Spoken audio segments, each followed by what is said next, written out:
તો આજે છે લગ્નનો દિવસ, તો સવારમાં અમે આવી ગયા છે ખેતરમાં, મંડપ બાંધ્યો છે ત્યાં નાસ્તો કરવા. અને આજના નાસ્તામાં છે ચા સાથે ભજીયા, મરચાં, ડુંગળી અને સોસ. 3 દિવસથી બસ આવી રીતે બધા ભેગા થઈને જમવાનું ને નાસ્તો કરવાની મજા આવી ગઈ. અહીં અમે ચા નાસ્તાની સાથે સાથે વાતોની પણ મહેફિલ જમાવી દીધી છે. અને આ જુઓ, સાળી જીજામાં ખેંચમ ખેંચ ચાલી રહી છે.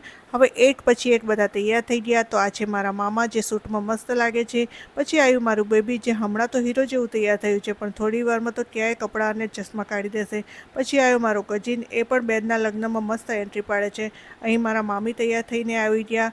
આ મારા હસબન્ડ, જેનો વિડીયો કોઈએ ન ઉતાર્યો એટલે જાતે સેલ્ફી પાડી દીધી. અને આ રહી હું અને મારા બીજા મામાની છોકરી. અમે પણ રેડી થઈ ગયા, પણ દુલ્હનને હજી તૈયાર થવાનું બાકી છે. પણ એના પહેલાં ગોઠવાઈ ગયા પૂજામાં. જો મને વિધિમાં બહુ ખબર પડતી નથી, એટલે આ કઈ વિધિ છે એ તમે તમારી રીતે સમજી જજો. આ રહી મારી માસી, જેમના ઘરે આવતા અઠવાડિયે મેરેજ છે, તો પછી અમે ત્યાં જઈશું. હવે જાન આવી ગઈ, તો બધા પૂજાની થાળી લઈને નીકળી પડ્યા શોર્ટકટ કરવા. તો હવે આગળનો વ્લોગ આવશે કાલે. ત્યાં સુધી બાય બાય.